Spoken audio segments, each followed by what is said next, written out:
Hello, everyone.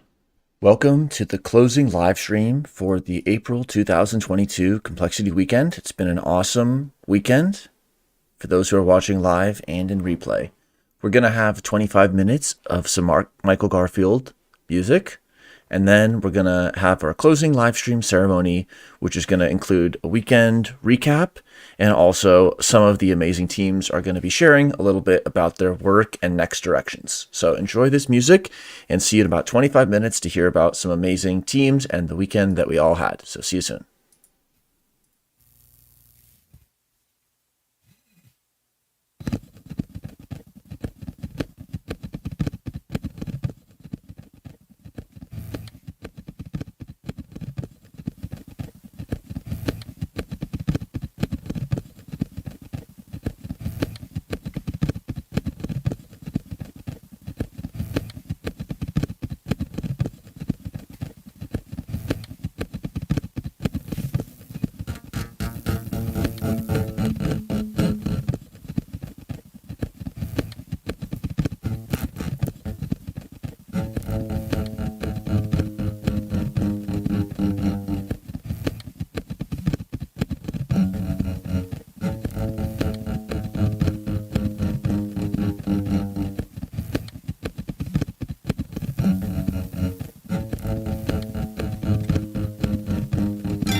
All right.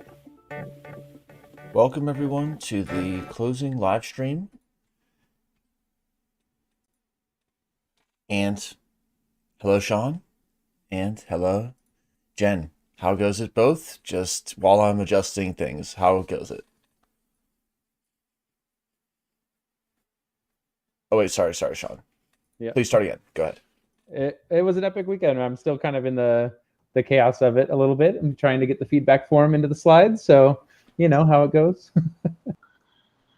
How about you, Jen? It's a good time, always. I, met some great people, had some amazing conversations, learned some very cool stuff. It's a complexity weekend. Cool. So, we will go through some closing slides and then highlight a few pieces of the PSSOT while those who are going to be presenting their teams can be getting ready. So in a few minutes, we'll, after the slides, do the team presentations, and then we'll close with like a little bit of Jamboard and feedback and some next directions. So first, closing ceremony and next steps. Do you want to describe what we accomplished together, Sean? You take it. Okay. Well, a lot of complexity happened. There were many hours of time that was spent more complexly than could have been. And that was of both the recorded type. So we had the amazing facilitator intro videos, as well as the opening, middle, and closing live streams, which are recorded and rewatchable. And then there's the unrecorded times that we had together. And that was about 40 facilitated sessions. Then there was the teaming and office hours. And then all the connections amongst the participants on the edges, which are how many hours can be counted there. So a lot happened synchronously as well as asynchronously, people using Keybase and sending messages, starting channels and teams. We had pre-weekend events to help build familiarity with people, the tools, and the ideas of Complexity Weekend. And although the teams process is always an evolution, and we'll definitely be talking more about it, we had a seed and a sprouting form, and we had a bunch of both of them. So we'll look more at them soon. But there was a bunch of both teams, seed and sprouts. And yeah, altogether, there was about 100 plus registered participants, although some may have participated only a little bit synchronously, and then about 30 facilitators. And so it was an awesome time. Yeah, I just want to shout out the Complexity Weekend Teams Committee for all the work leading up to this weekend and just the team seeding, sprouting format. I just think our teams process was much more mature, and it keeps getting mature every cohort. So it was just really awesome to witness. So thanks to Jessica and just everyone on that committee. Jen, anything else there? Okay.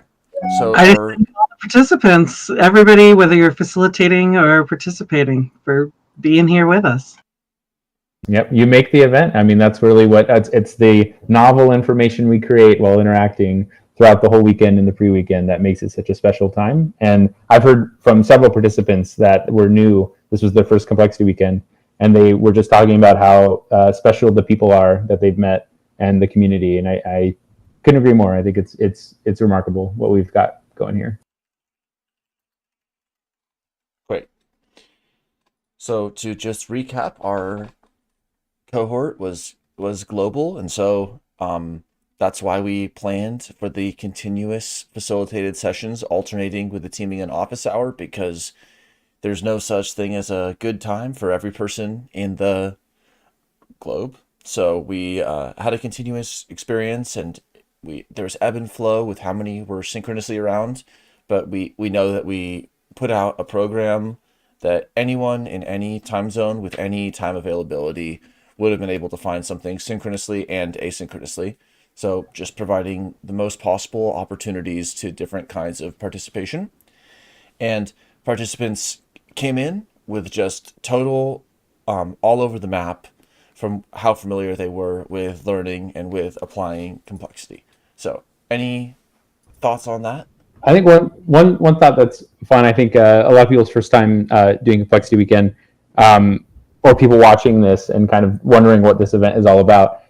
It's really fun just to see the 24/7 kind of nature of the weekend. And I know for me, every weekend, we talk about making sure you have a balanced approach and eating and sleeping, but I always tend to stay up a little too late during Complexity Weekend. It's just hard to step away. There's like, I'll be getting ready for bed, and then some people will pop in from a new time zone, and I want to figure out, what they're all about and what their experiences are. So it's just a very fun, novel experience. So I'm just really grateful to having experienced that with everyone here.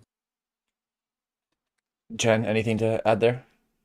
I, just love the flow. I was constantly meeting different people. Like, my times kind of maybe stay the same, but like I'm like meeting people from different parts of the globe as they're starting their day, ending their day. So it was really fantastic. Awesome. So, what happens now? So after this live stream, we are in the period between the April and the September 22 weekends.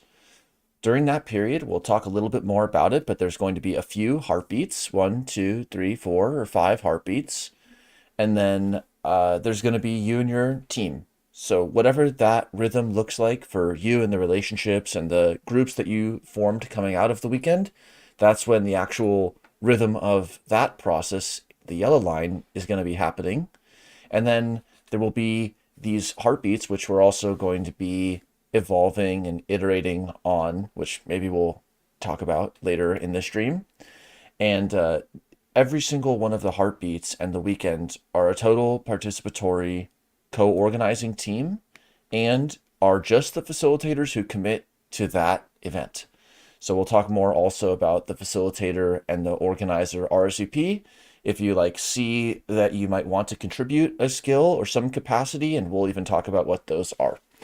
And just to remind that the biggest circle across all of these events is the participants. So everyone is welcome to just come to Heartbeats and Weekends again and again as a participant. And also we welcome anyone who would like to co-organize or facilitate at a weekend or a heartbeat. Individuals or organizations that might be interested in being an associate or supporter to help make CW sustainable through time. And of course, just being on teams, and whether they're CW committees or the teams outside of CW, these are all ways to be in the ecosystem and be in the game and be part of something that's really positive. Anything you'd like to add on those last two? Well, I think one thing I'll add is kind of an improvement to the slide, actually, because I remember for a while we didn't have the orange dots.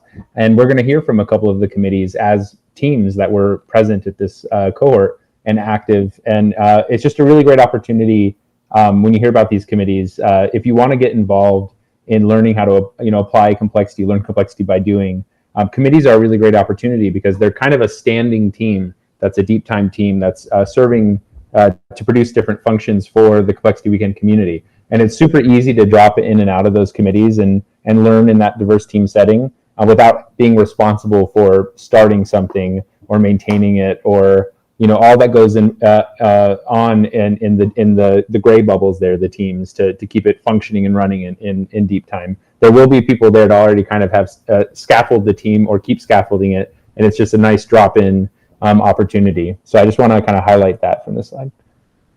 Nice. Jen, anything? Carry on. Cool. How do teams continue? We're about to hear in just a few minutes, so maybe Sean, if you can be messaging some people or coordinating, but in just a few minutes, we're going to hear from a few of the teams that have formed or developed during this weekend. And what happens with the teams that present, what happens with the teams that didn't present for one reason or another, but they're still going to be continuing on. The level of commitment in your team, the direction and the velocity and the acceleration, all the coordinates of motion are degrees of freedom for your team. So whatever is working in everyone's life is the right outcome for that team.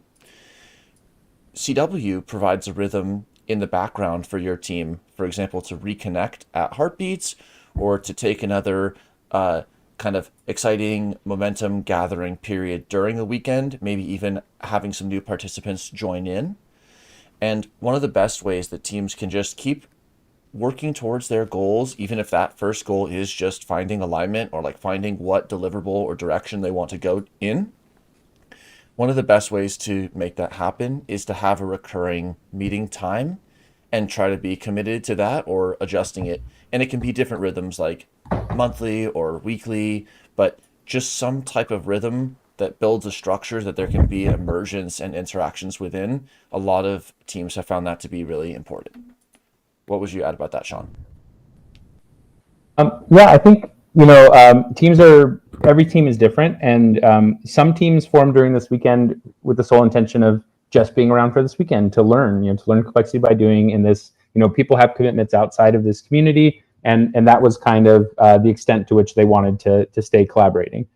Some teams, part of the, a subset of the team had that mentality. It was going to be around for the weekend and learning, and then they're going to leave. And the rest of the team, some subset might want to continue on, or some were really dedicated and they know that they're going to be the starting of a company or the starting of a long-term academic collaboration or partnership. And the types of outcomes that these teams are going for all across the map, right? That could be trying to get grants together, trying to write papers together, trying to build a business, trying to start a vlog. It's like all over the map. So it's just like facilitators at Complexity Weekend and participation modes at Complexity Weekend. We shouldn't try to box any definition, of what teams are, or facilitators or participants are. Teams are very diverse and dynamic, and embrace that about the teams that you're in as a product of this weekend, and the teams outside of Complexity Weekend. It's if there's one thing to take away from this whole experience, it's learning about how teams and people in relationships are complex phenomena, and how to kind of apply all the different perspectives you've seen on complexity to your social relations and beyond. Thank you, Sean. Here's a few next steps to take on how to stay involved. So the next event is going to be the May 2022 Heartbeat. There's going to be 2 intervals of 4 hours at this Heartbeat, and they're going to be May 28th at 20 UTC and May 29th at 12 UTC. And there's going to be a lot that you can do by being a participant at this Heartbeat. You can reconnect with a cohort and other cohorts. You can hear and provide project updates, and you'll be able to connect with new participants who are coming to a Heartbeat, maybe people you invite and say, hey, I had a really great experience at this weekend, so come check out this Heartbeat event. There's no asynchronous component. There's no financial barrier. So the idea of a Heartbeat is just a space where a returning participant and a new participant will also feel like this is a event that is for them. And these 2 intervals, they rotate every month. So it just is rotating so that there's different time zone accessibility. And the other way that you can stay involved in the rest of 2022 is by registering as a facilitator or an organizer for any of these upcoming events. And so the link that I've shared in the YouTube chat brings you to a coda where you can step up to organize or facilitate. And these are drop downs where you can learn more about the facilitator commitment at the Heartbeat and at the weekend, and where you can learn about the organizer commitment at the Heartbeat and at the weekend. And then there's a form right here where you just provide your name and information, what role you're interested in, organizer or facilitator, and then which of the following events that you'd like to be that role for. So do it again if you want to be both roles, but this is intended to be so that somebody could really hone their facilitation and be building something like over the months through the repeat facilitation or organization at CW, and just any comments or questions. And then when the time is right, we'll assemble the team of co-organizers at the beginning of the month for the Heartbeat, or a little before, and then about 4 months before the weekend.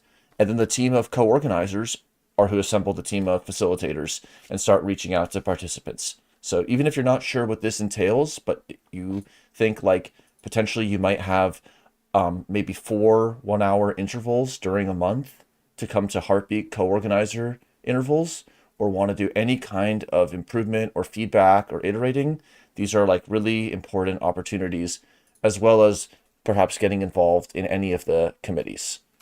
So Sean or Jen, what would you say to that? I would say this is one of those be the change you want to see in the world type of moments. Since this is volunteer run and, pretty small crew of people that are involved. So anything you want to do to contribute is going to have a big impact.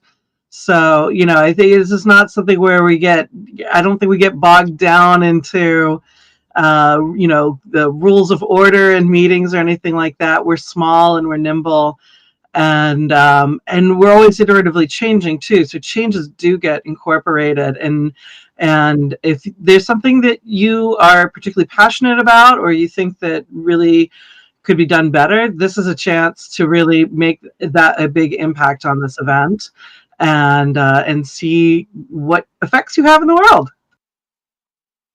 And I'll just add on top of that too. I think people sometimes aren't aware of the fact that we're a completely volunteer-run organization, and that we're completely decentralized. Well, completely decentralized, but aiming to get there over time, and really bottoms up in our approach of organizing. And so, getting involved in being an organizer, being a facilitator in the committees, it's essential to keeping this magic alive and sustained through deep time, and growing and getting better over time, and being more inclusive, and all these things are important to us. So it won't just happen on its own. It really does require people who this resonates with to get involved and be active in being the change you want to see in the world. Great quote. Awesome. Okay, let's return to the slides. So we have, just as a reminder, our purpose and values and guidelines. Sean, what do you want to share here, or shall we just move to the feedback form? Well, let's go. Let's do these a little bit. It's always good to kind of rehash the values. And again, like most things in this complex adaptive system that is Complexity Weekend, it is also evolving. So this snapshot in time of purpose, values, guidelines, the thing that's resonating with me in this moment changes moment to moment. It's always fun to just see what calls out to me. It's that we include to innovate. And I think one of the reasons I think people like to join Complexity Weekend is we're talking about problems that have often been around for a long time, but we still haven't solved them, right? And in a lot of ways, I think the only way we're going to make huge progress with some of these problems is to do something that probably hasn't been done much up to this point, which is try to get every perspective that matters on that problem together at a table. And that could be across time zone, across country, across discipline, perspective, with this kind of complexity thinking mindset, and having us all, have our values of being respectful and having the form of innovation you get when you do that well, when you do embrace diversity and are able to integrate very, very different perspectives on a problem. I think that's an approach that really hasn't been tried enough, and maybe we'll be able to make a lot more headway on these difficult problems of our society if we do that more. Thank you, Sean. We'll go to values. So Jen or Sean, if you'd like, or I'll pick one, but just what's one of the values here that maybe you thought about differently over what happened this weekend or through organizing this weekend? Well, to build on what Sean was just saying, this participation means accessibility and inclusion for all. I know we kind of keep on going back to the inclusion point, but I think it's absolutely key. And so how do we remove obstacles to participation, I think, is something that we've all been thinking about. I know I've already gotten a bunch of feedback from people on what did work and what hasn't worked. And those will get folded into future events. So I think it's like, how do we just keep on like getting that participation vibe, expanding it and getting it stronger and stronger, because I think we just get to better solutions and more insights through that. And so that's, I think, an area where I'll be continuing to focus as an organizer moving forward. Thank you. Sean, do you want to add anything? Yeah, I think one that's kind of calling up to me from this particular weekend experience is respect is key. And I think something I hear a lot from participants is that this community is so warm and welcoming and inviting and respectful. You're almost never going to experience interacting with somebody and being like shut down or feeling like your perspective is invalid. Everyone listens to each other in this community, and they may push back against your ideas or they may challenge you, which is great. But they're not going to just completely nullify your perspective, and that's really a beautiful thing, and is what allows us. I'll say a short story that I thought was really funny. Taiwo, one of our facilitators, this cohort, she was talking about doing a session on greenhouse gas emissions, and had a Jamboard slide where she was saying, okay, we're gonna look at all the different greenhouse gas emissions that are caused by our various fields, and let's like figure out how our fields are contributing and how we let's brainstorm some solutions. And she wasn't expecting even a little bit of pushback on that premise. There's really every mindset or philosophy present at Complexity again. So she stumbled a little bit. She's like, oh, okay, I got to step back a little bit. Let's first talk about what is the observable problem, and let's I just thought that was kind of a funny moment. And also when we checked in for that middle live stream, and this was just, or at least the template or the field was just lying there for the hapless live streamers to discover. And then that's like the emergence where we have just different minds and perspectives in the moment collaborating, and also open that up to asynchronous participation. So yeah, that was definitely very fun. I was talking to Taiwo, and we went and revisited her site because I was just like getting feedback, on how her live session went, and she saw it was populated. She go, what happened? And I was just like, well, that's just kind of what happens here. We like to talk about stigmergy as a concept in complex systems, where we might interact through our environment, right? So Taiwo created a slide and left it and walked away, and another ant came by and moved the piles, It's just it brought a lot of joy to our eyes, which I thought was really funny. Awesome. So also we'll just go to the participation guidelines, and then we're going to bring it back to feedback. So what, if any of you two would like, what's one of the participation guidelines that like impresses on you here at the end of the synchronous components of the weekend? I always think the adopting a complexity thinking mindset. Some of us have been, immersed in parts of the more formalized academic parts of the complexity thinking world, but that's not even all of the complexity thinking world that's out there. And so we can kind of bounce off each other and refine our mindsets as well, but just kind of getting into it and not getting away from reductive thinking and getting into the connections and the network effects and the emergent behavior. When we spend so much time, we're like working on just kind of the, kind of on reductive processes many times in the rest of our lives.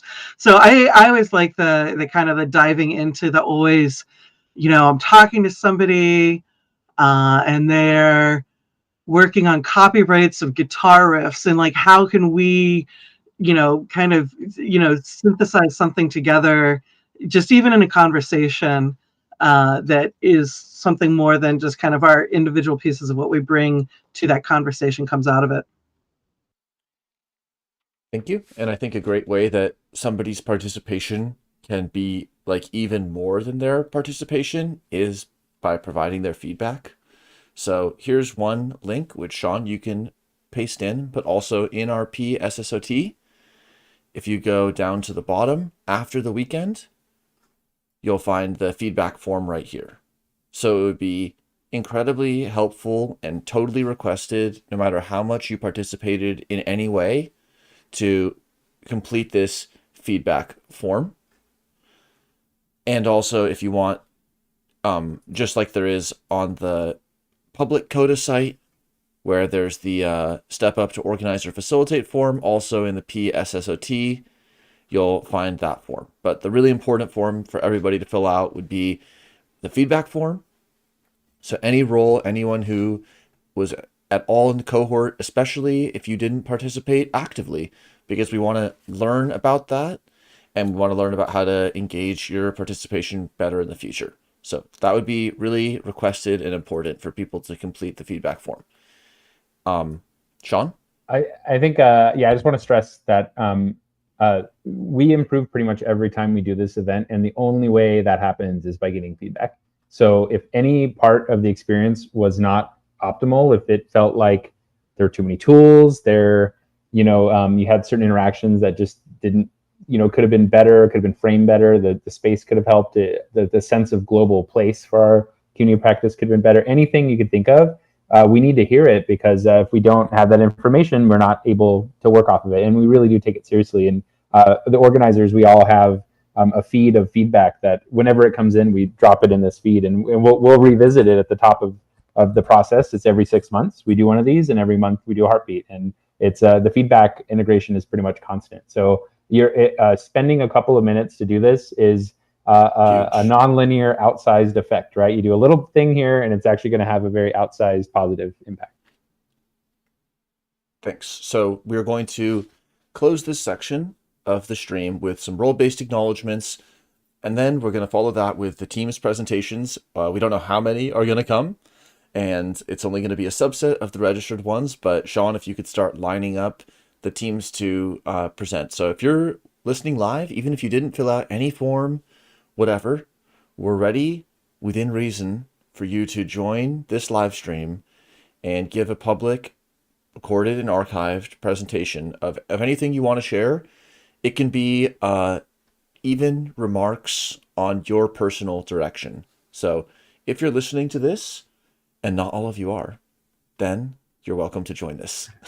I want to share one thing just for people watching. If you can actually drop the slides and show Gather, I think it's fun to show people that we're literally live streaming from Gather right now, our cohort Gather space that the placemaking committee has built. And there's co-working spaces all around us.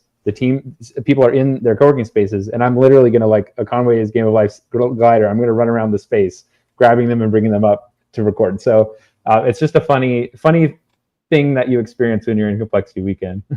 Yeah, and it helps slide people on and off the stream. It's going to be awesome, and it's fun. Okay, so quickly the role-based acknowledgements, and then we'll go to the teams.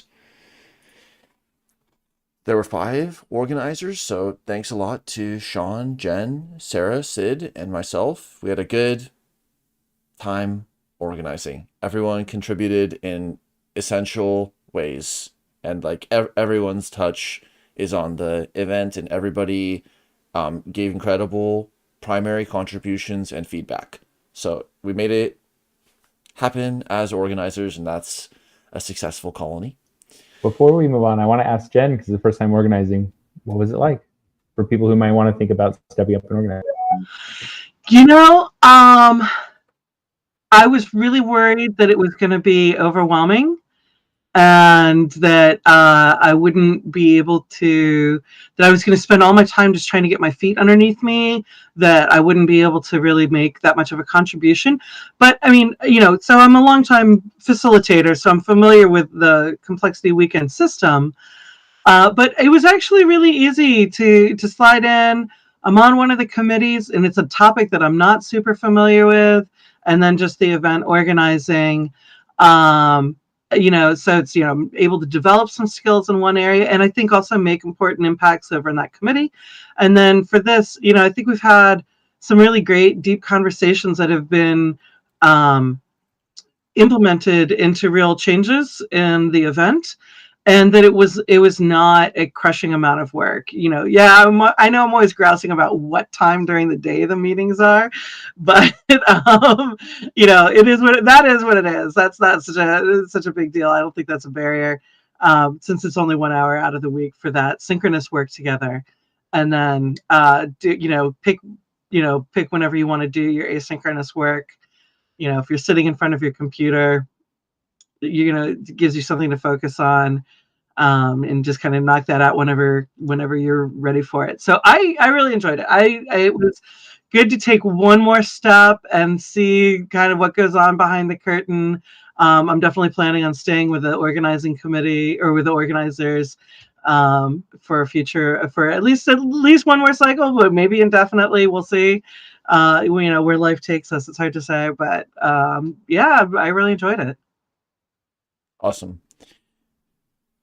We want to appreciate all of our amazing facilitators who come from just everywhere on the globe and presented in so many different ways, did so many different things for their interactive sessions, and just made a lot of special experiences happen. They facilitated participation and they showed up as participants too. So facilitators, thanks for coming through and for just being there and helping make this happen. Yeah, I think, this is what makes the event, right? The facilitators are the crux of everything. And so if you had fun and you enjoyed an interactive session and facilitated the mentorship, the office hours, the conversations, be sure to talk to them on Keybase. You see the Keybase handles right there, and thank them, connect to them, one-on-one on Keybase. Keep those connections going, keep our community tight and connected, and just send your appreciation. And another great way to also send your appreciation, which we'll get to toward the end of the slide deck, is donating to Complexity Weekend, right? Like I was saying, we're completely volunteer run, including the facilitators. And we do request donations. They're not tax deductible yet, but the majority of those donations, vast majority, go toward an honorarium program that we give back to the facilitators. It's not honoring, it's not valuing their time directly. It's just a gift. It's saying thank you for what you put into this process, because that's really what made the magic happen. So yeah, thanks. Thanks. The committees were awesome. We didn't have committees just a few months ago, but they've been incredible. The placemaking for contributing the gather space teams, as mentioned, for several of the amazing aspects of the pre-weekend and the single source of truth and the weekend itself, and several other committees that I know are going to be continuing to stay active or to begin their activity, like especially outreach and onboarding. We'll see some things happening. So committees are great teams and ways to participate. If you don't exactly see any other opportunity, they're always there, and there's a rhythm that you can just tap into and work that you can be nudged to do consensually. Sean? Yeah, sure. So Complexity Weekend, we have a kind of a unique way of doing partnerships, where we have two types of roles that you saw in the diagram earlier, the structural view of the community, called supporters and associates. And essentially supporters are people who are organizations that help out one event at a time. So we have some supporters, we'll see in the next slide shortly, that supported in either financial or in-kind means to this particular cohort, CW April 2022. And for those supporters that actually find alignment in deep time with us, that's a strategic alignment for both organizations, they'll actually become associates. So 3 associates that we have as part of our community so far are Innovators Box, Block Science, and Research Mentors, where Innovators Box has been providing facilitator mentorship with Monica King's amazing facilitation training every cohort for the past several, and is also just a great global community of innovators that we're happy to be a part of.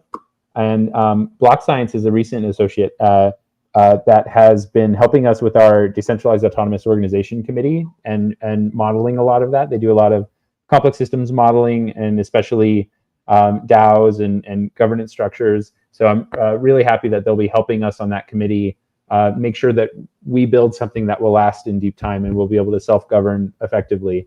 And then Research Mentors is a one-on-one mentorship network for research in any form, right? That could be PhD students, that could be someone in industry that wants to write papers based on work they've been doing in industry for a while. It could be high schoolers who want to get into research, right? It could be anybody, but the key is the one-on-one mentorship, and that's something that we like to foster in our community, are these one-on-one mentorships. And while we go to the supporter slide, I'll just mention one aspect of supporting or being an associate, which if anyone out there is interested in this, just email us at complexityweekend@gmail.com. But one unique aspect is it's not just a macro level relationship. It's not just org to org. It's micro and it's macro. Most of these organizations had a facilitator on the ground in this cohort, right? And that's really key. We want to have representation in our cohort at the participation level, right? Every single role is also a participant, and that's something we don't ever want to lose. And then, so the two supporters that we really want to thank are Manifall and Occlusions. Manifall helped us with our website committee and totally revamping our website. So if you've been to complexityweekend.com and seen its update, it's amazing. They did really amazing work. So go check them out if you're thinking for your organization or perhaps even a team that came out of Complexity Weekend or otherwise. They're a really great firm for helping you with web development and kind of full product design.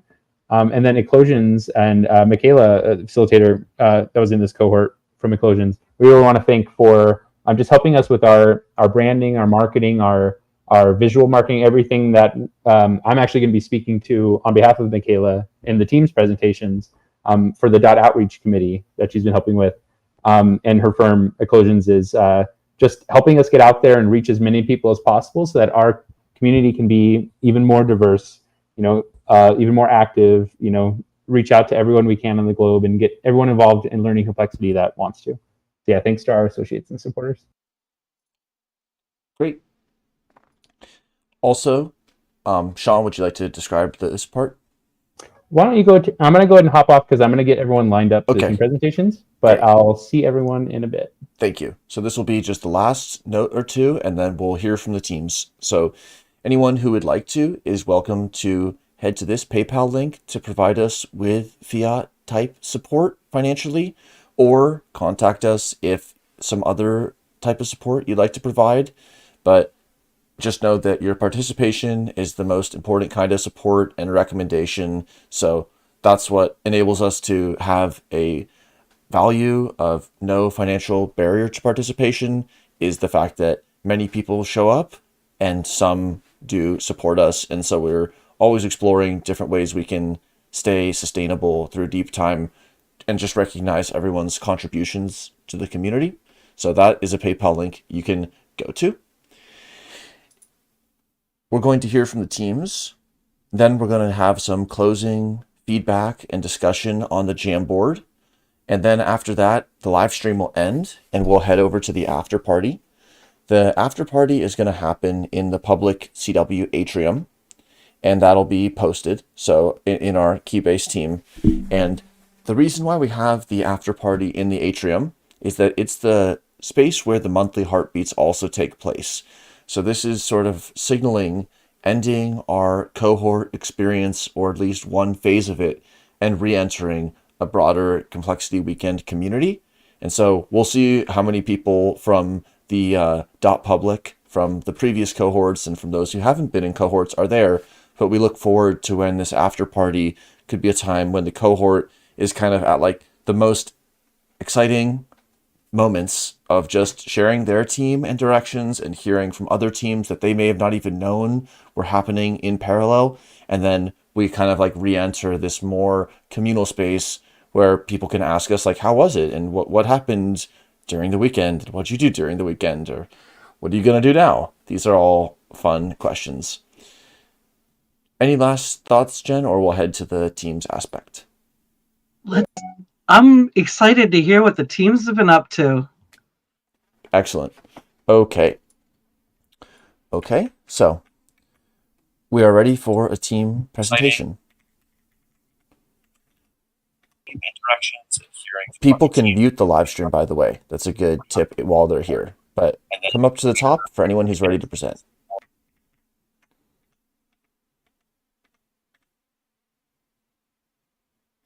So perhaps Lou. Yes. Okay. Awesome. Hello, Lou. Hello.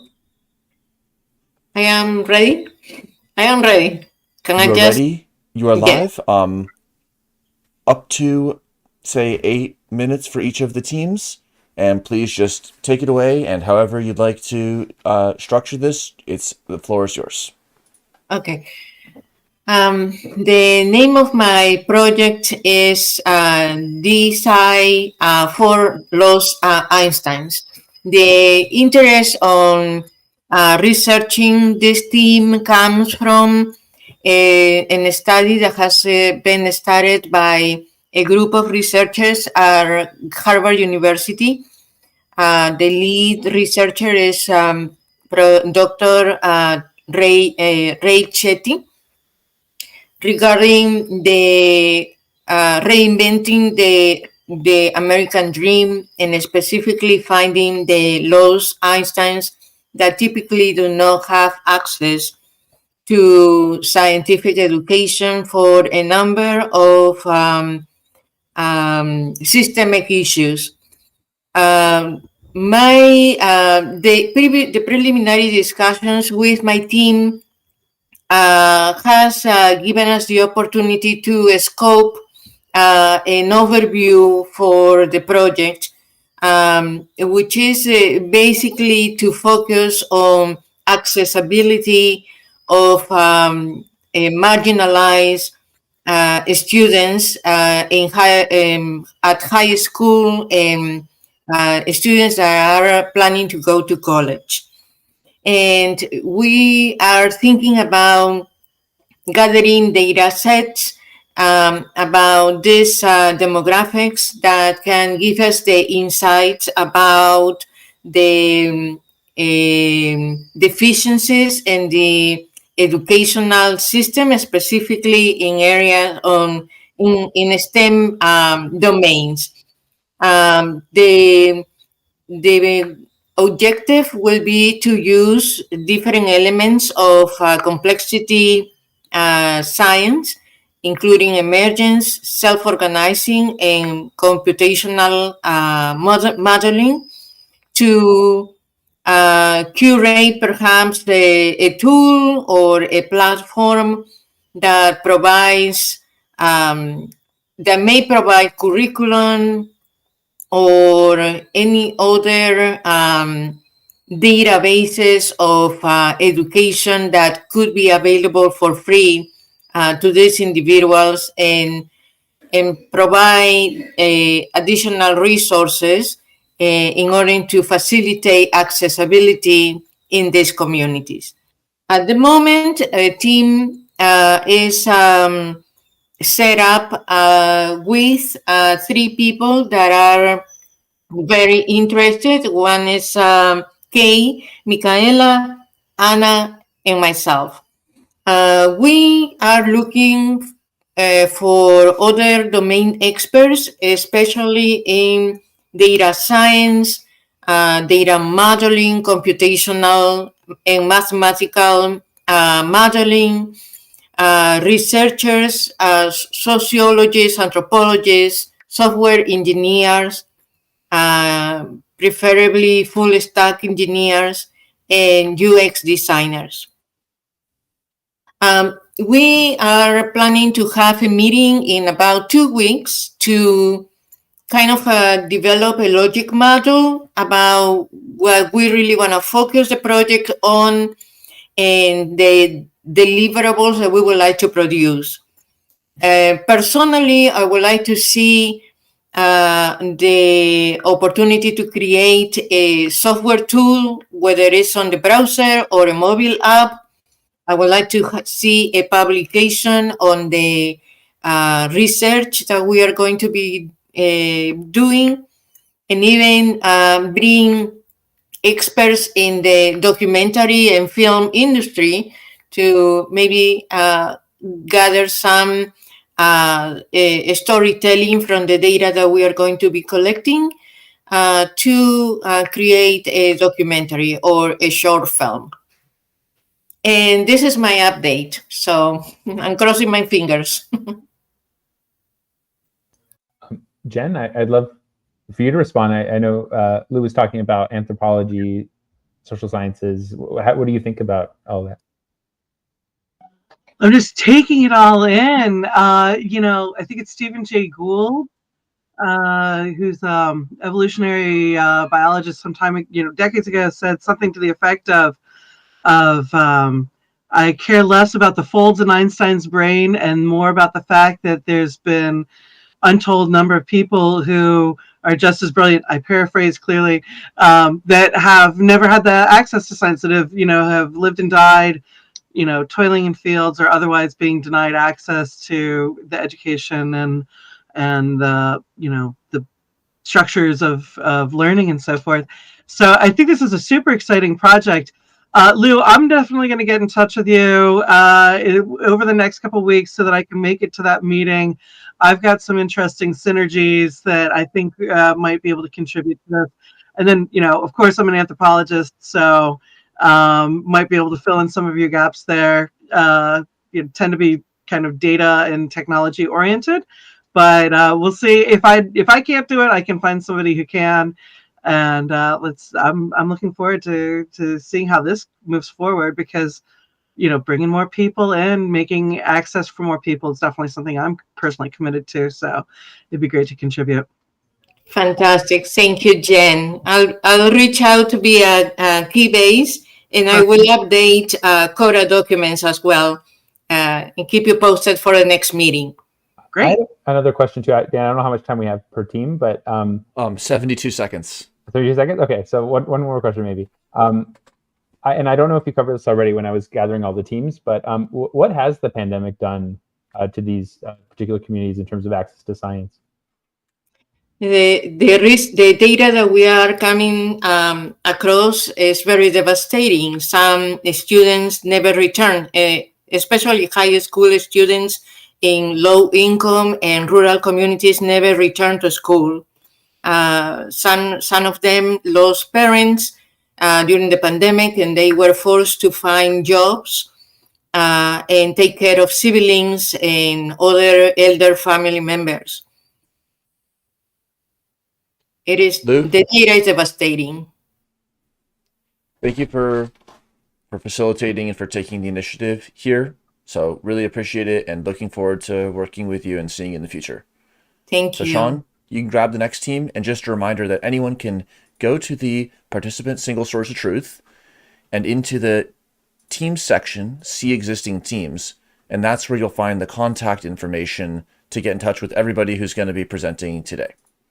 So Great. Thank you, Lou, and Sean, you can bring up the next team. Sure. Lou, you want to step down and I'll grab the next person. Yes.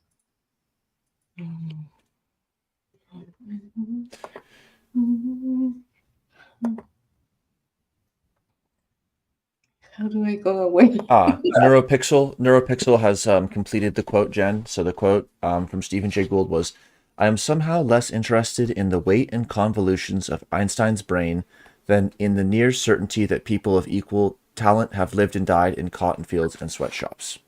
So thanks for raising that too. Yes, I knew my paraphrasing was loose. You were like 85% of the way there. I believe Ahmed should be here in a minute. And Lou, do you mind using the down arrow key and go ahead and hopping back into the green room? Awesome. Videoception. This is just an OBS screen capture of the gather window. Ahmed, welcome. Hey, Dan. Thanks. I'll start the 8 minutes. I'll start the 8 minutes when you begin, and feel free to use it however you see fit, and really looking forward to hearing what you have to share. Okay. First, I'd like to thank the organizers and everyone who participated.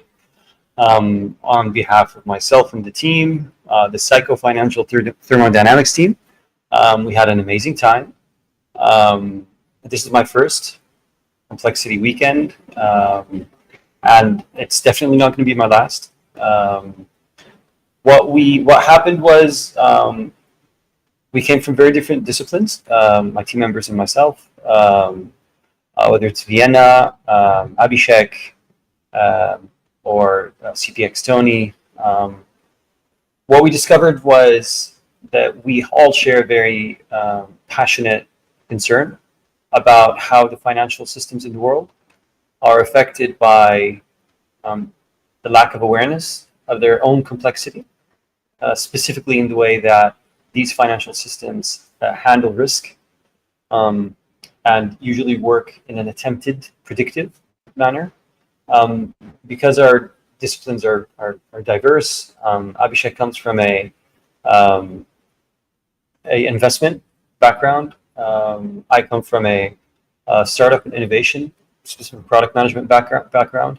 And Vienna comes from a quite diverse law, financial, and crypto background. And in addition to Anthony, who is he's a fresh grad from Vietnam, currently in Chicago, who's also very interested in phenomena related to how complexity affects policymaking and social instability and social disruption.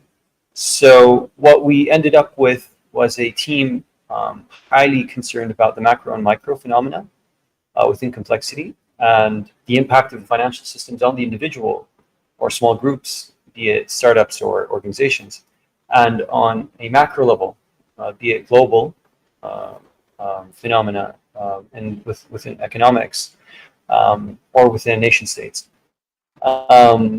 What we've come to do with this team is to explore topics that are quite broad, that range from continental philosophies, roots within the current financial system, and how complexity could change the perspective on that.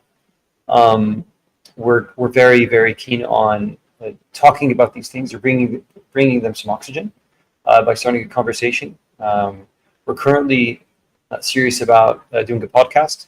We'll be discussing that future. The questions that we're trying to address are how can regenerative finance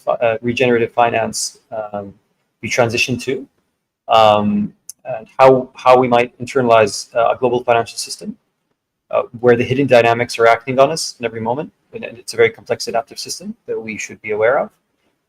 What conditions for micro and macro fractal phenomena can be observed or perceived in our present, potential in the future, like stuff related to the individual on a mental state, on a mental level, relationships between individuals, and its impact on whether it's global economy or the planet, and how hot your wallet is from a crypto point of view within an emerging economy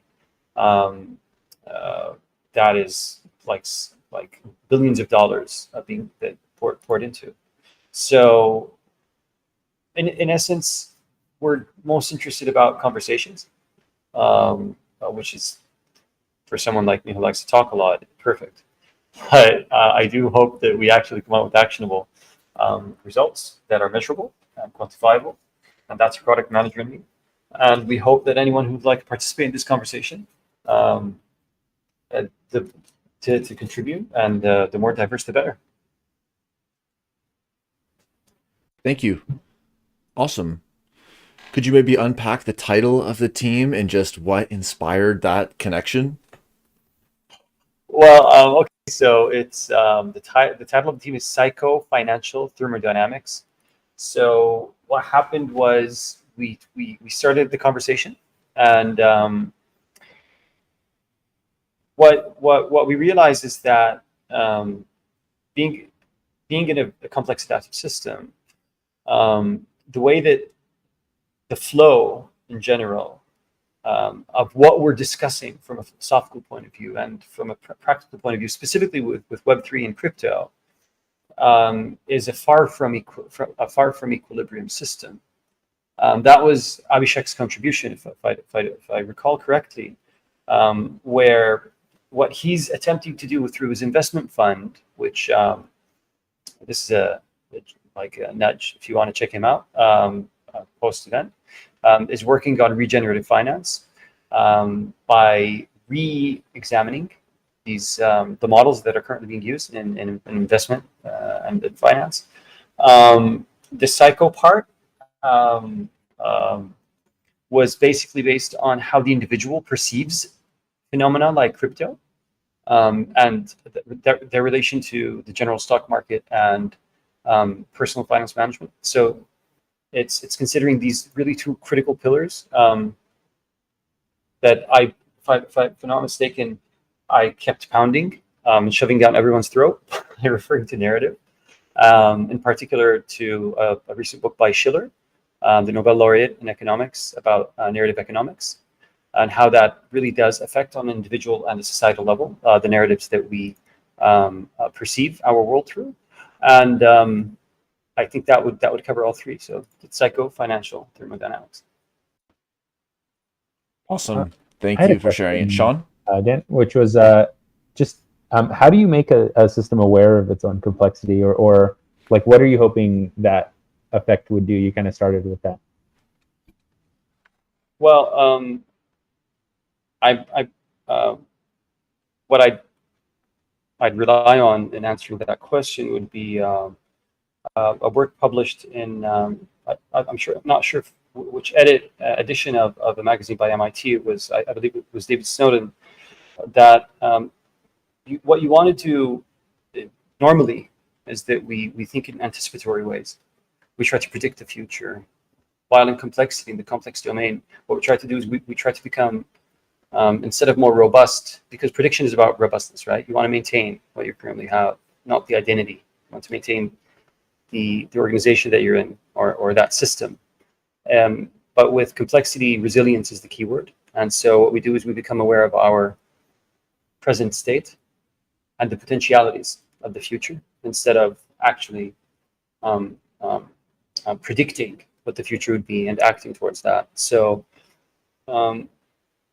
usually the way that we approach, and I speak as a apprentice in this field, is we begin by examining the constraints around the system, and by categorizing these constraints, the complex domain,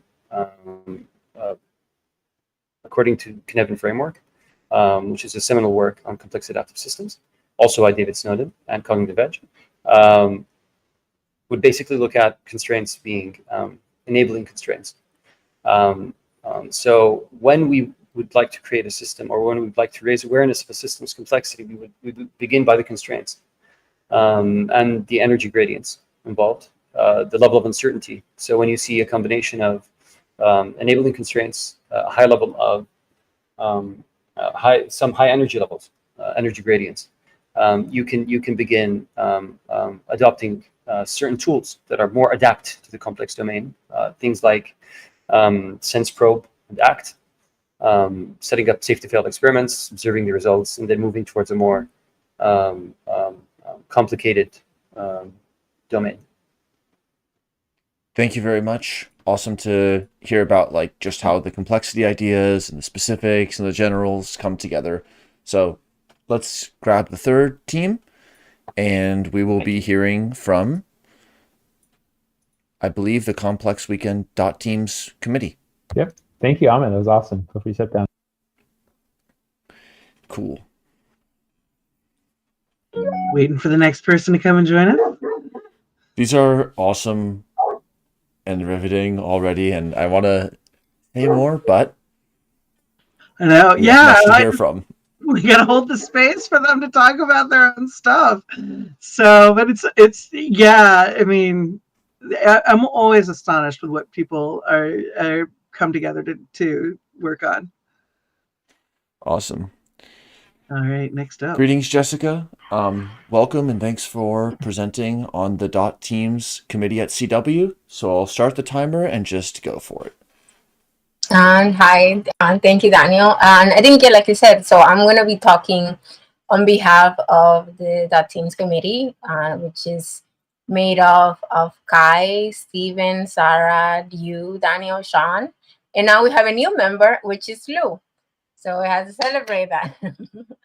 Okay. And yeah, like, so Teams committee, we're hoping to just create an experiment with different tools to make the experience of working together better, and find ways that we can create like deeper bonds.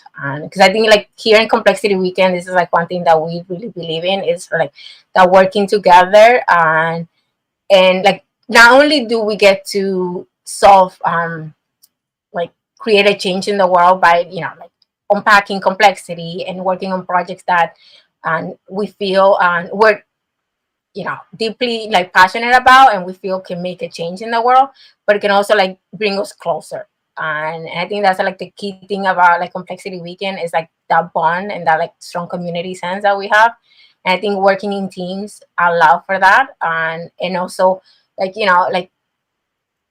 have like different like skill sets that we bring on, to the team, and like working together, we can learn from each other, and we are here to learn.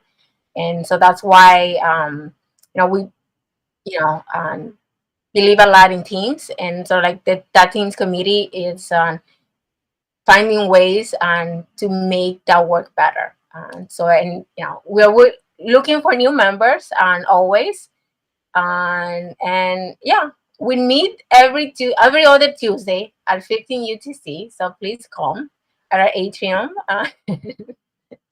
So I have to give a shout out to our meeting. So please come. Jessica, I think maybe one great thing to talk about would be kind of the team's process in the even before the pre-weekend, and then during the pre-weekend, and then the weekend itself. What was the thinking there with I was involved for the early part of it, and I stepped away, and I came back, and I was delighted to see this like team seeds and sprouting process. That was awesome. Like where did all that come from? How did it come about? What was it like to work in the committee setting? I mean, I think, yeah, working on here Complexity is always like any idea and that we can have. There's always like space to talk about it and to explore.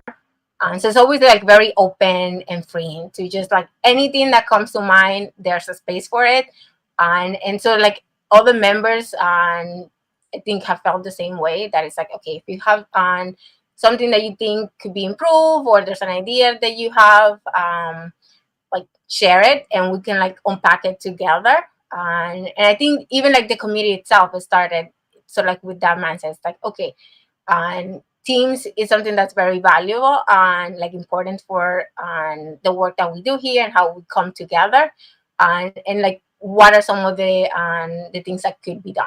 Last Complexity Weekend, there was a catechism that was introduced, and that helped a lot with the process. And so we were thinking like, okay, what other ways can we work to improve that system? And through thinking through that, we started looking at, okay, maybe we can divide that process in two forms. And one, to seed the teams, and start putting sort of like, this is the idea, and say like if one person comes with an idea, or even throughout the weekend, like we did different activities and that could help sprout some of that. And I think also like, not gonna take credit on the team seating, but I believe the connection between Ahmed and Vienna was made at the team seating on session on Friday. And so, we're thinking like, okay, what are the different ways that we can bring people together?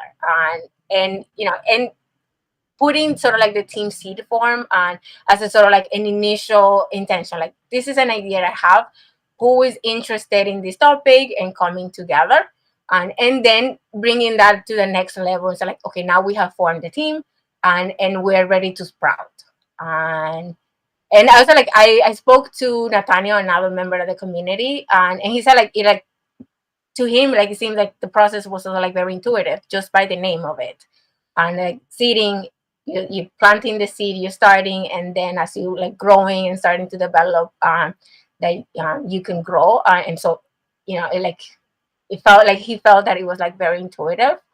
And I think it will have to give shout to like Kai, because I think with her biomimicry, I think she informed a lot of that idea of using nature and to guide that process.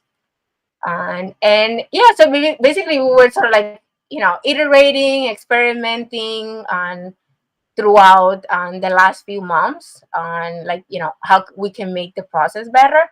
And again, this is just experimenting, and so a lot of things we have done, and we will revisit, see how we can improve it. And like we want new members to have like more new wonderful ideas to keep that going. Thank you, Jessica. Awesome. And yes, it'll be great to see how Teams develops. So thank you, and see you later. Yes. See you. Ciao, ciao. Okay, so the next upcoming teams that present are going to be Sean with a slight doubleheader on placemaking and outreach committees. Oh, very nice. Almost ready for the after party. Not quite. You want to say Yes, hi, Marie? awesome. And then I will. Yay. Hey, wait, facilitators can live together.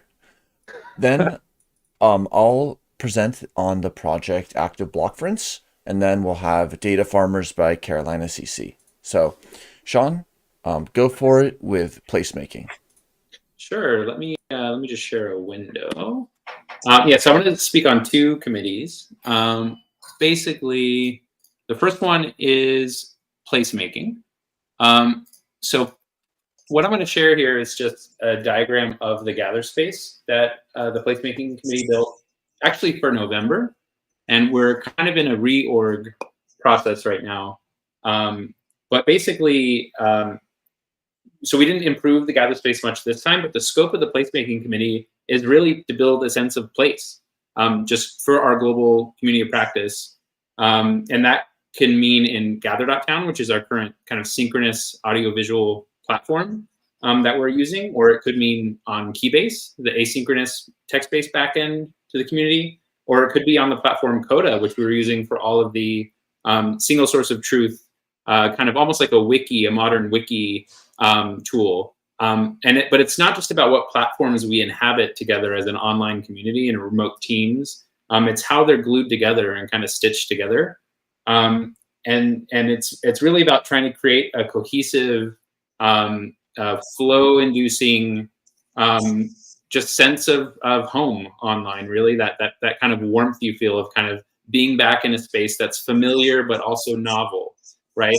And really, I think it's a really great opportunity to learn complexity by doing in a kind of a safe environment, because it's one of the more established committees that we've had at Complexity Weekend. It was called the Gather Committee for people who've been in the community for a while, and it got kind of generalized into this broader sense of place.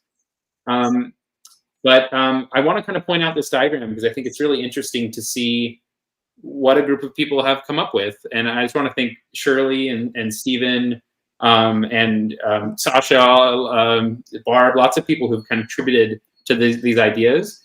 But this is like our home we've been in for the weekend, and people who are participants will recognize this layout and can remember going over to the garden area and finding the little puppy that you could find this time around, or playing the games on the tables, or finding the go-karts that we had kind of discovered this time too, and zooming all over the spaces. Or we're actually here in the team co-working room right now, where this time around we filled every single team co-working space, and it was fun just walking down the aisles and seeing all this collaboration between all these global remote teams, and hopping up here into the video recording studio and taking the teams up like we're doing now, and it's just very flowy and this sense of embodiment and being just in a place. It's not physical, but it feels kind of like it, and this is all by design in this group setting. We had a lot of live facilitator sessions in these rooms that were designed by the committee to have particular interaction zones that are generic, but also can have specific embodied interactions within them that are kind of a fun canvas for facilitators to paint their paintings within. So these are kind of some of the ideas we like to think about.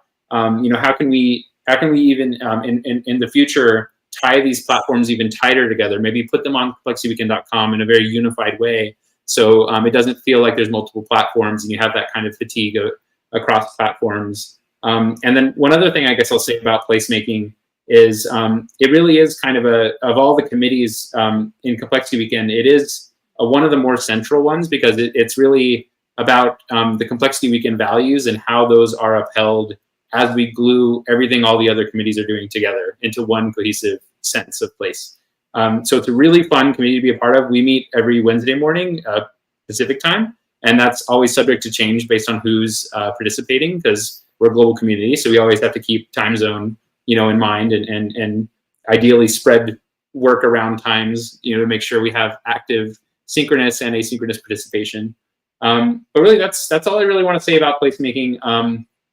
If you're interested in joining that placemaking committee, just email complexityweekend@gmail.com, and it's a lot of fun. So I think with that, I'll unless Dan or Jenny have questions, I can talk about the other committee.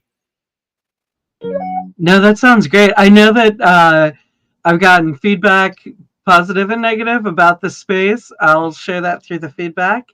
And I did pet a puppy. I have to admit. So I was absolutely charmed by that. So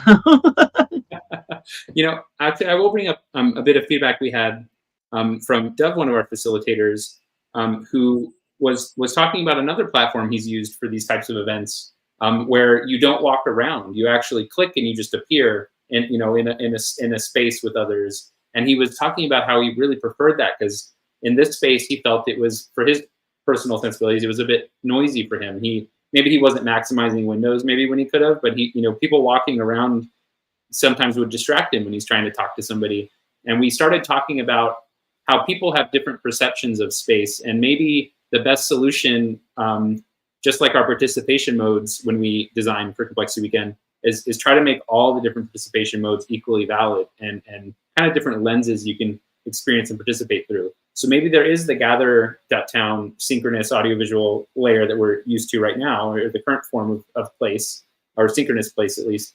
But maybe there's another version of it where you don't have to walk around and you can just teleport between the sessions, and that's the way you want to, and you're always in a Zoom-like interface of video feeds, and you're never a little 2D Pokemon avatar, right? And that might allow a certain audience to enjoy the experience more the way they want to, but maybe they can be sewn together and be different lenses. And so these are just ideas that we think about in the placemaking committee in an effort to align with our Complexity Weekend values and create a space that is, it works for everyone. Maybe, and we, sorry, I'm going to keep rambling, but there was one other conversation just real quick that came up that was really cool. And actually, Marie, we were talking about this in the space.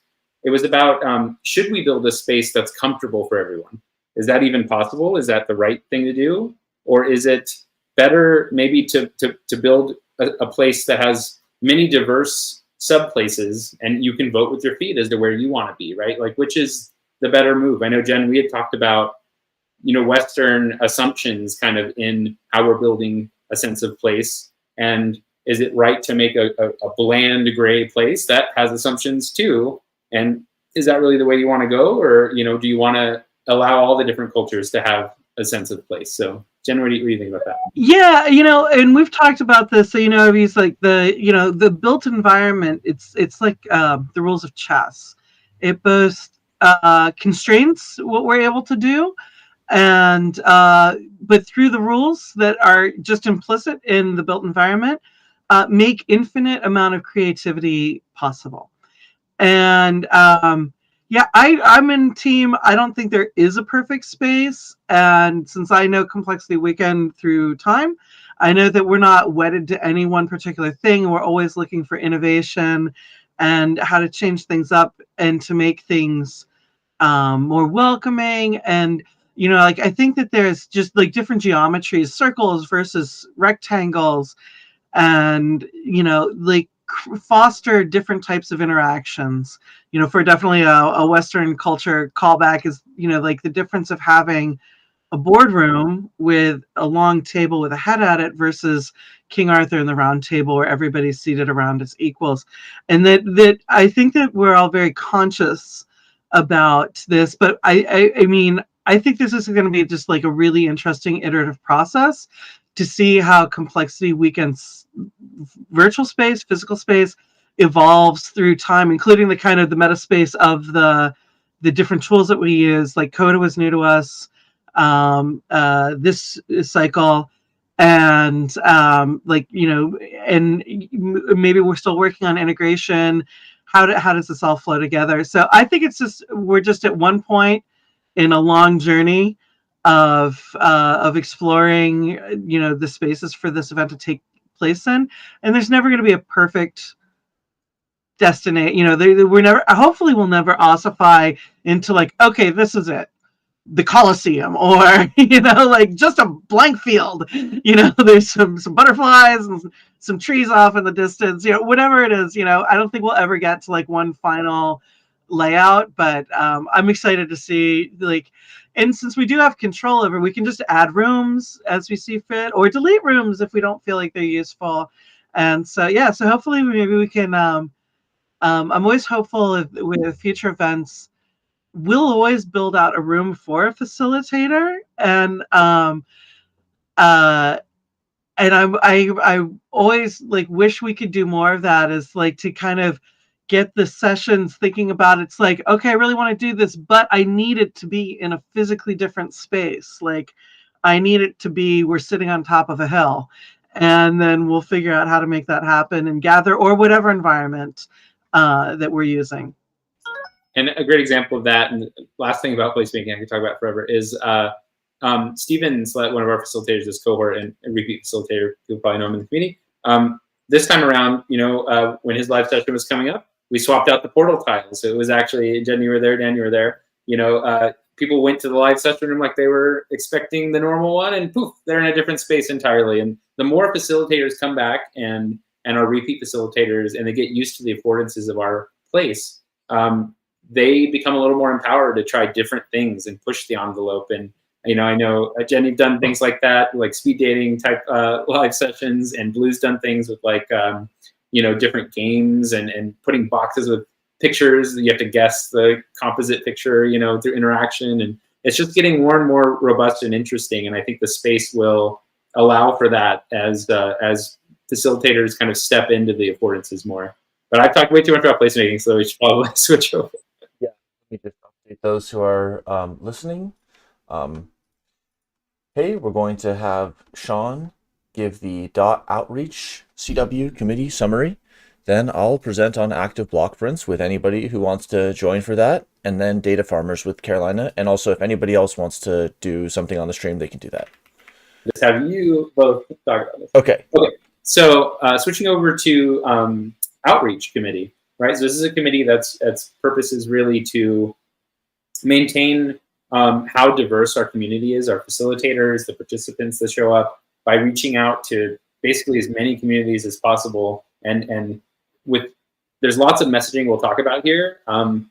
One that I like, and I'll just start out because I'm on stage, is the idea that we're trying to solve some really difficult problems that take lots of different perspectives to solve.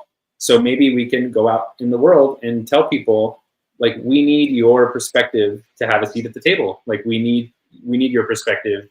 We need everyone's perspective at this King Arthur Rounds table, that Jen was talking about.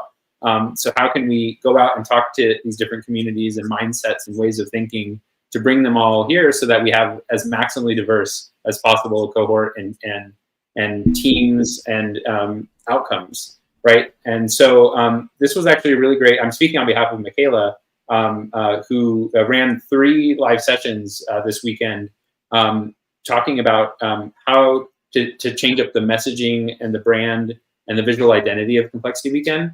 And it was really amazing sessions. People were throwing all sorts of ideas out there. So I want to just maybe Dan and Jen to put this up. If you can see the Post-its, maybe pick a couple each that resonated with you, and we'll do a couple of these slides. And just, these are all ideas from maybe 30 people total. I don't know how many total over the 3 sessions, but what are some that stand out to you? Oh, for me now, of course, I have to peer with my bifocals at my screen, which is still a big screen. So it's not just because it uses big words, but just the concept, Davos for the people. I gotta get into more of that, and I love improv for the brain. Those are the first 2 that jump out at me, but I need to kind of stare at some of these smaller texts a little bit longer. Okay. Which of these resonate with you right now? The values associated with Complexity Weekend, that was the prompt. Also, I can only see the ones with the larger font size, but I guess that's kind of a metaphor for how things are. I like Alive. That captures a lot of the open-endedness and also the goal-drivenness of organisms and other living systems. So that's pretty cool. And this was a really creative and amazing session also. Absolutely. So I'm just going to pick out some of these things. I think they're fun. Like one of them I liked was complexity buffet. That was a great one. A question feast. Governance of the active, I thought was cool for how we like to run our organization. These are all just values, right, that we have. Going on to another prompt, what will complexity we can be in a year, right? A co-created home, a space for things to happen, right? And it's like the how, why, and the what. These were just kind of exercises we went through on this really cool kind of, digital post-it board space called Jamboard. Deep time, trying to mature our organization a bit, maybe being able to govern ourselves as a DAO. Other prompts we went through, like, what do you wish Complexity Weekend to become in the long term, right? So always evolving, profitable, which is interesting. We haven't explored that too much yet, but that's obviously part of, if we're going to be here 1,000 years from now, as somebody put, we got to figure that part out, right? We got to, how do we be scalable? Junction of pockets of the future existing in the present, I think is a cool way to put it. Marie, what do you think? What are some that maybe stand out to you, and what people might wish CW to become in the long run? I like what you just shared, junction of pockets of the future. What does that mean to you? Oh wait, can you speak equal distance to the microphone? Yeah. What does that mean to you, John? Sorry, I was just here for the party. I think it's just being present together while simultaneously creating the future. I think that's pretty powerful. Yeah. And then on the earlier, I think Dallas for the people is pretty cool. Yeah, like what does that mean? That came from Jax, the facilitator, a few quotes ago. Maybe that's the idea of being able to, have everyone from every country represented and talking about the problems and resolving them, but it not being some far off, location of the rich and powerful. It's like the power is actually in our hands and kind of has been the whole time. I think these are just some of the things that we've been exploring in these sessions, and it's something that Michaela is going to work with the outreach team and anyone here listening might want to participate in, so that we can get our messaging and our brand established, so that we, you see this bottoms up way in which we're trying to define it. That's what we want to sense make as our community ourselves, and then go shout it on top of a mountain and let the world know what amazingness we've been doing, for the last 2.5 years. That's pretty much. We can go forever. So, maybe I'll just stop there and we'll pull in the next team. What do you think? Yeah, I think the way to get involved in that outreach work is also to email complexityweekend@gmail.com. Just say what you're interested in, and then we'll pick a regular time and a way to allocate tasks that works for everybody who wants to contribute. Awesome. Yeah, just any participation. Since it is leadership of the active, I thought that was an interesting one, is you can have a big impact. So if there's something here that jumps out, or if there's something here that you think is missing, definitely reach out, because you're going to get heard. Nice. All right, so I'll go ahead and close that out. So yeah, committees are a fun place to learn complexity by doing. So it's email complexityweekend@gmail.com if you're interested. Awesome. Okay, if anybody would like to come discuss the active blockference that is going to present now. Okay. So we're going to do active blockference, and then we will have data farmers. Okay. So for this, I guess nobody will join, but this is a large team, or a medium large team, and I'm going to switch over to what we filled out as a team in our Coda page.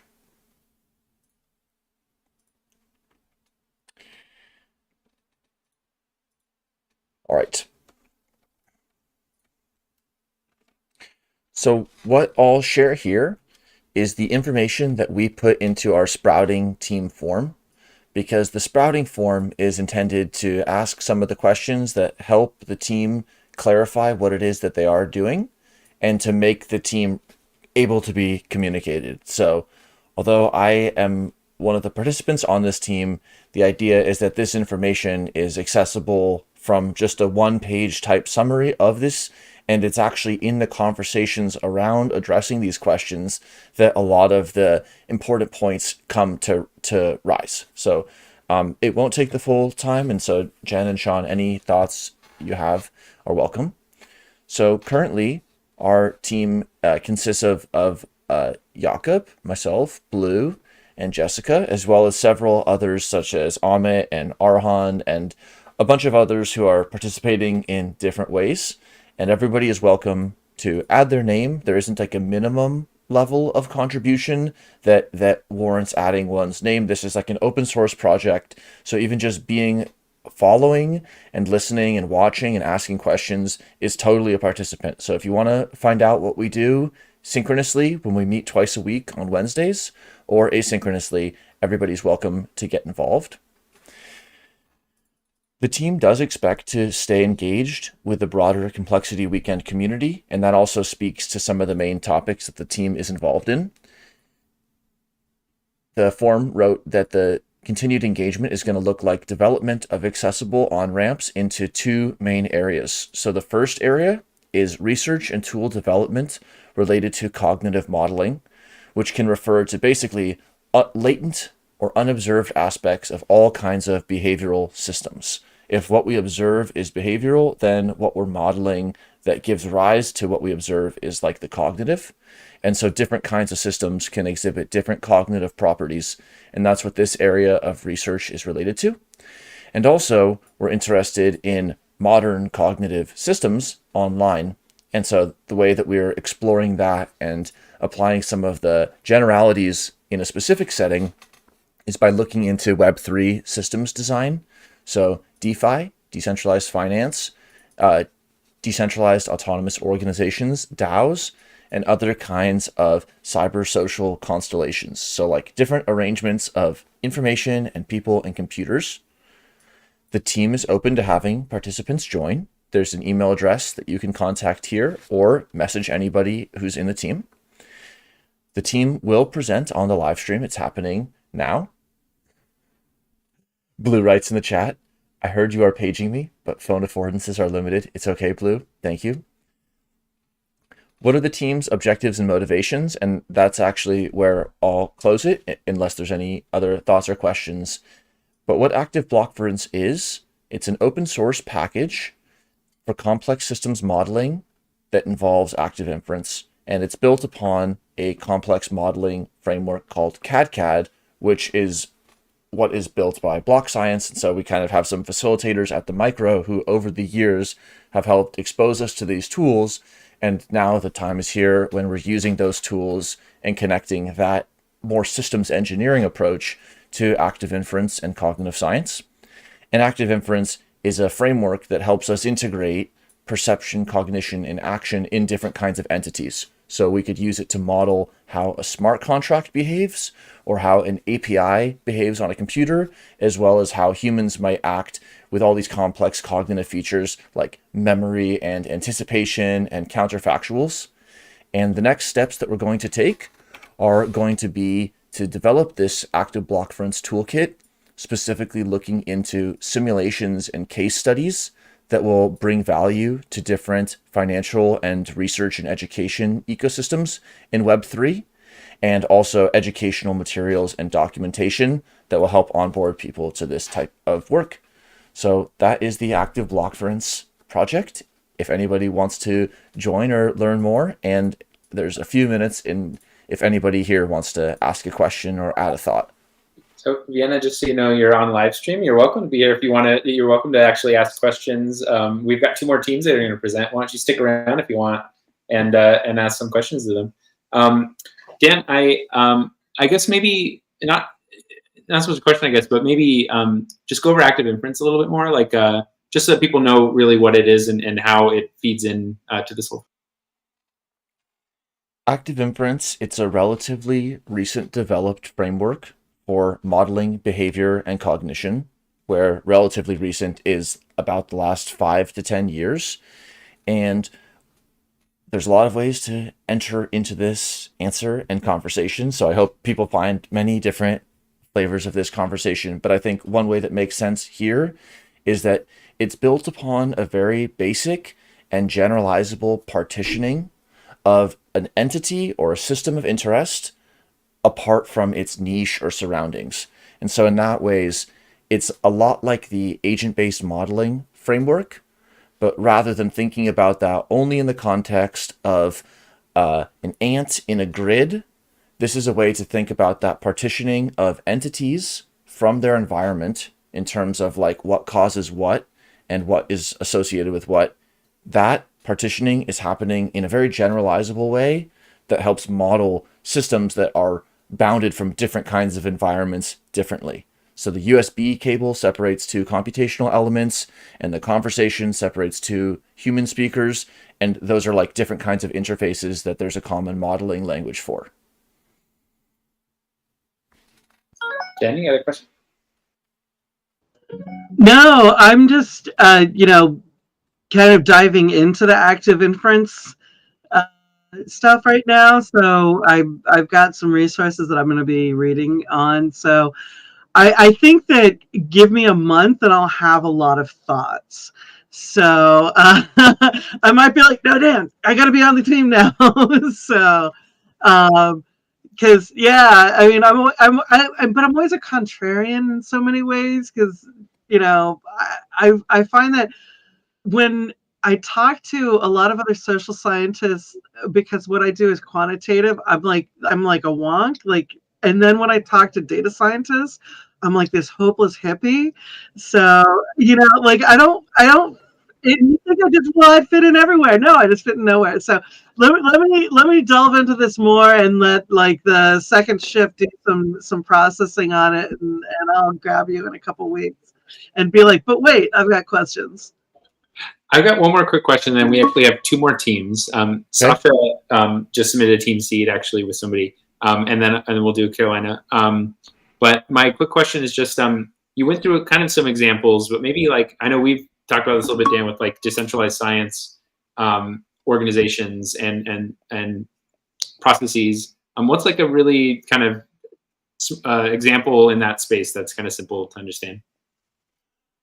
Thanks. Great question. And I can think about it. It's what I thought about when hearing Lou share about the DSci for lost Einsteins. And it made me think about affordances, which is a way that we use modeling of what each entity is capable of doing. So, for example, structural differences could be associated with how individuals have different affordances, different opportunities for action. So that's one way that we take a technical term and associate it with the phenomena that we care about. And then another one would be behavior and decision making in active inference is split into a pragmatic value, like reward, and an epistemic value, like learning or reducing uncertainty about how reward is achieved. And so understanding in a personalized way how different participants in education and research ecosystems, at different times in their journey or as contexts change, might need a little bit more of pragmatic value or a little bit more of epistemic value, might go a long way towards helping many journeys stay in the game. Perfect. That's great. I think I'm going to go ahead and pull Sasha in. Just 1 second.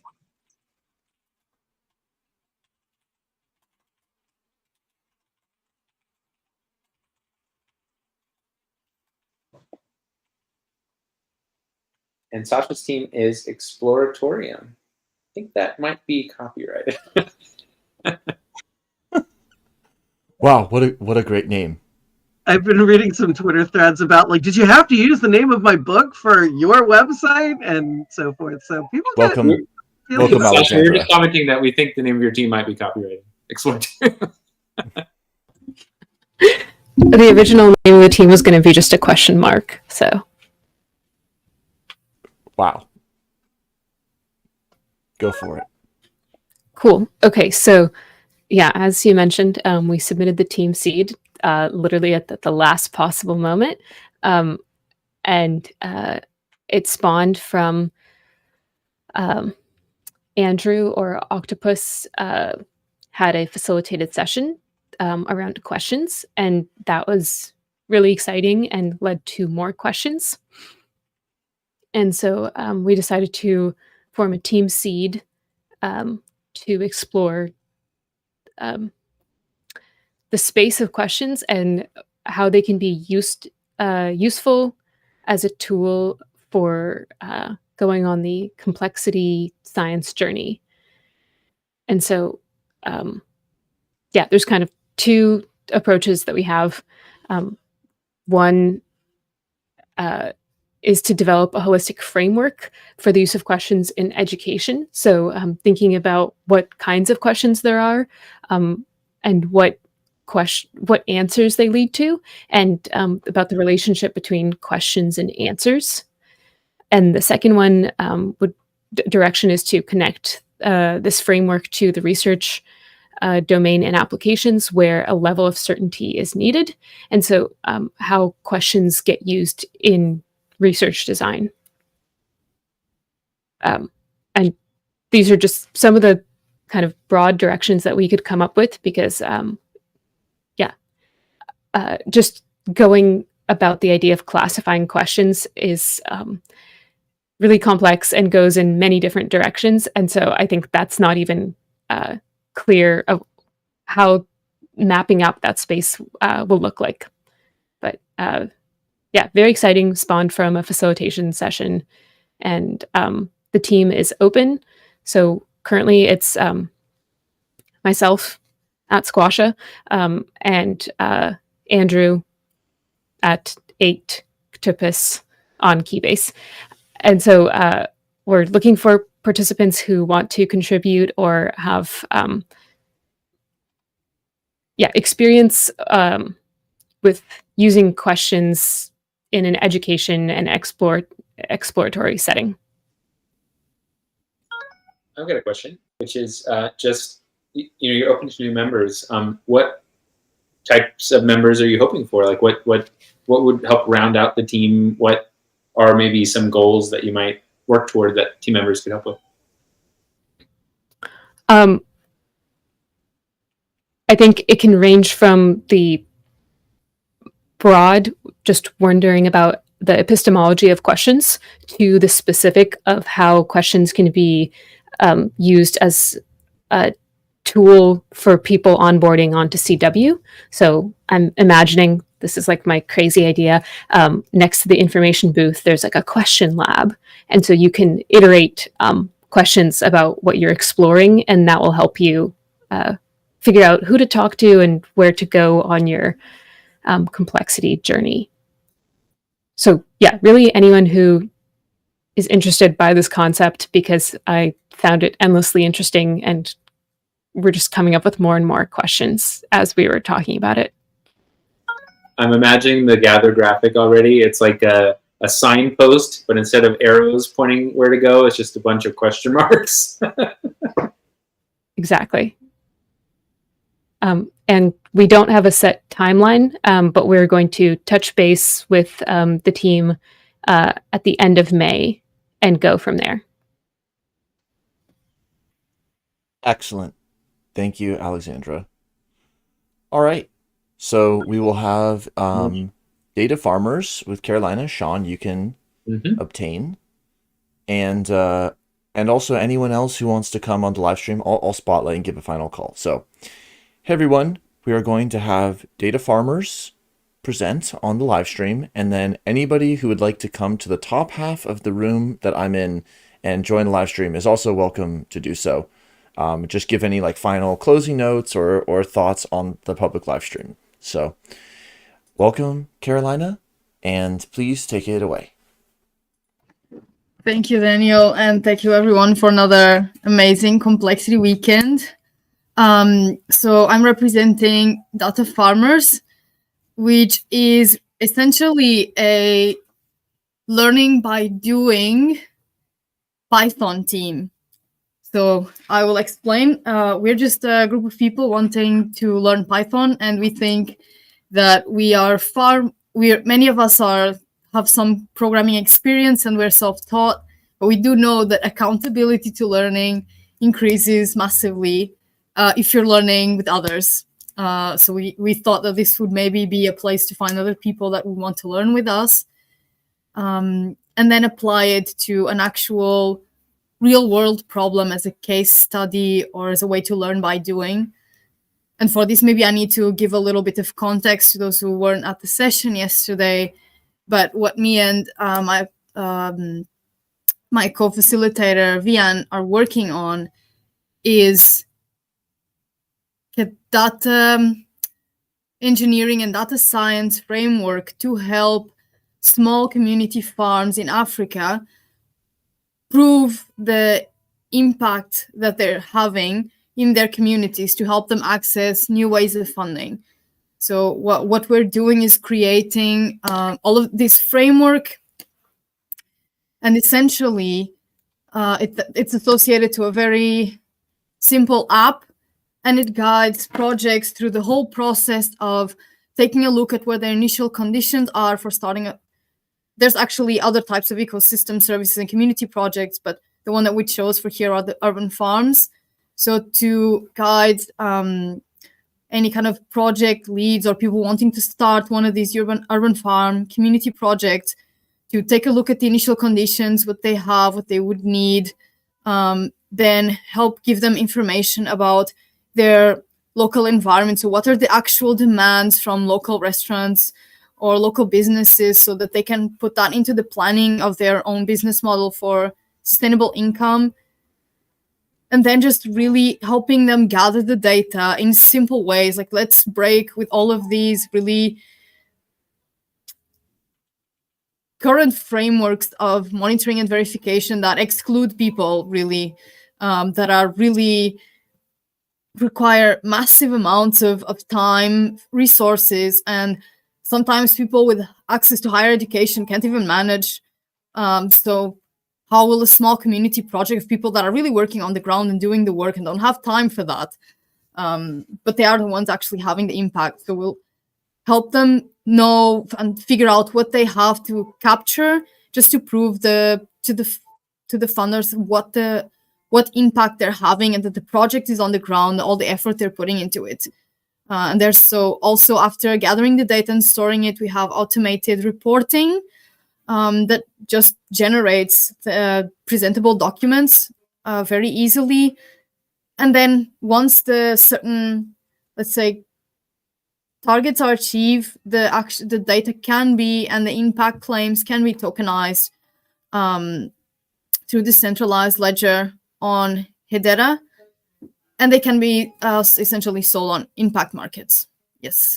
And all of this, we have currently the data science part of it is in R, but we want to have some more predictive models and some more complex modeling in the future. So we're going to need deep learning. And we've all heard that Python is the best for this. So that's why we want to learn it. And then we want to translate what we have and potentially develop more things. So yes, this is... I'm going to shut up now, but this is what we've been doing, and the team is open. So anyone interested in joining, interested to learning more, just reach out on Keybase at Carolina_CC. And come join us on the learning journey. Wow. Yeah. That's awesome. I have a question, which is, the team is learning by doing with Python. And instead of maybe just going with what they already know to build, using R because you're already familiar with it or something like that. I think it's awesome. How does that kind of impact the timeline that you're thinking for building some of this stuff? You're taking into account the learning curve and how does that impact things? Yeah, I think first we're going to start really by just learning. We're not even worried about, at this point, the outcome, because what we have in R already works. So if we want to onboard projects into it, it will work as soon as we have the final platform prototype. So we're focusing really, we're going to meet next week. It's already next week for me. It's already Monday. But I know for a lot of people, no, it's not. So we're going to meet the first week of May to go over some resources, kind of learning journey that we want to go on. And we will really focus about just learning Python together and experimenting with it. And then once we feel like we're comfortable, I can actually start taking a look at what we have in R, the simplest parts of it, and start translating it together. And then who knows, just the team together, what opportunities might come up, what other ideas might come up to improve it even. yeah, so we're very open at this point, just learning at first, just enjoying the learning journey together, and then just thinking about other outcomes later. Thanks, So Jen. I have a question. Yeah, sorry for stepping on you there.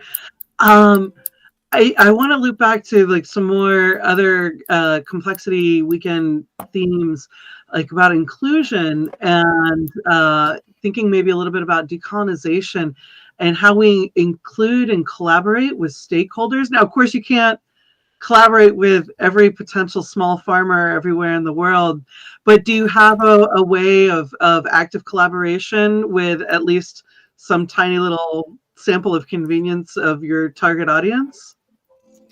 Yes, so me and Vian were part of a startup in South Africa, which African Data Technologies, and we are working with partners on the ground. So we've already been helping. Like the platform isn't even the first prototype is coming out very soon, but it's really about working with people on the ground. All of the way that we design South African reality really is that it's very complex.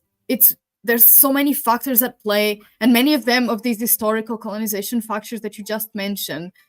So it really is about looking at what's possible, what are the difficulties, being honest about them, and then together with the people that are working on the ground, building a data framework that is feasible. Because if we're sitting behind the computer thinking, oh, this will really work for them, here, just use it, it's just probably going to fail, really. So it will be obviously an iterative process, just working with the teams on the ground, seeing if it's useful, seeing what's difficult. And I mean, it's software. We can always keep updating it, and we can always adjust to the reality, even if it changes, hopefully. Thanks. That sounds like a really great foundation for inclusion. Awesome. And yeah, Sean, if you want to grab anyone else, but it does bring together many themes and what across these projects, one theme and value that came to mind is like deep time. It's not just about the weekend. These are some big areas that people brought up in these teams and in the 14 team seeds that we saw and in all the relationships and the seeds and the sprouts that will come. And so like how much can happen during the sprint to finish and what can really be compared and contrasted at the end of a weekend. But it just feels amazing that we're all starting and our threads came together to be part of this cohort. And then in just a few minutes, we're going to go to the atrium where we kind of return to the main open community space of Complexity Weekend. And then we have a couple more heartbeats, and then another weekend cohort is going to be happening soon. So the cycle kind of begins again with all of these amazing frictions and tensions and appreciations and connections that we make with the cohort. And then again, we sort of turn over and return back to the bigger picture. Sean?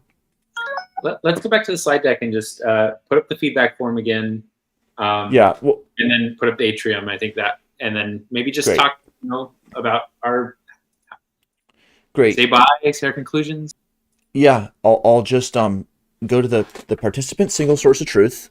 So if you're in this cohort, you know this document. If you're not in this cohort, then this is the kind of document, but a different one that you'll get when you're in the cohort.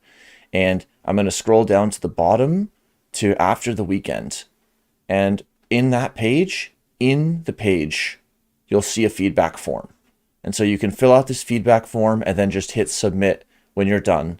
And it would be super, super helpful and a huge leverage point for something that you saw that could be improved, because this is like your way that the organizers are going to get what you're thinking. And we do curate and compile all the different feedback that people send us privately and everything from this form. And we compile that, and that's going to be basically presented as like a summary in about 3 weeks when the next organizing cycle begins. And speaking of organizing, if anybody wants to be an organizer or a facilitator or connect us with one at any of the upcoming events, this very short form just asks for your name and your Keybase username and your email, and then whether you're interested in being an organizer or a facilitator at what event. And this is something where you can select multiple events so that you can really curate like a long-term experience with facilitation or develop in your organizing. And we can talk more at complexityweekend@gmail.com if you have any questions about like what the participation entails, but it's also written here. Some of the details are provided here as well. So those are two of the ways that at the CW level you can stay in the game and really contribute seriously, would be providing the feedback here and also being involved as an organizer or a facilitator, and also all these other ways that people participate. Where should I go to, Sean? I don't know. I mean, I think that might be a good spot. I feel like it was an awesome weekend. It's always the best time. I love the community. I love all the interactions. I learn so much every weekend. I'm excited for the after party. So yeah, definitely go to that little bit.ly atrium. Hey, Vienna, do you have any parting thoughts to the cohort? Or Jen? You know, it's always exciting and it's always new. And I love the teams that were able to talk to us. I know one of the participants and I were beginning to talk about, we didn't quite get to team formation stage. But I'm hoping that that's something that'll happen at a future event. Sean, you know who I'm talking about, right? Is because I know you spoke to him too. As we were all beginning to think about, oh, we're getting older and we're going to have to think about retirement. I mean, I know this doesn't reflect everybody in the complexity weekend, but some of us are getting older and thinking about, in the current financial markets, what does retirement look like in intentional communities? And Sean was bringing up like, hey, have you thought about DAOs in terms of potential communities? So we've got some research that we've got going on, and I want to see if we can bring this back and really form a robust team maybe in the fall. So, because I think it's a problem that a lot of people have been facing and has global implications. So could be fun. I don't know. It's always amazing to hear what people do with what Complexity Weekend offers, and then what comes out of it. The fruiting bodies are just, you know, in terms of the teams and just what people take away from personal relationships is always amazing to me. I'm walking around the gather space where the after party will be. So if you're watching this stream, it's in the YouTube live chat. After party will be in the atrium, and go check out that link. Just jump on in and come hang out with us and let's talk more. So everyone who participated and all the roles, organizer, facilitator, participant, supporter, associate, it happened. It's in the book, it's in the block, and on to the next after party, on to the next heartbeat and weekend. So thanks again, everybody. I hope to see you participating in the future. Bye. Nice meeting everyone. I want to meet everybody I didn't. See you soon. Yeah. Yay. I just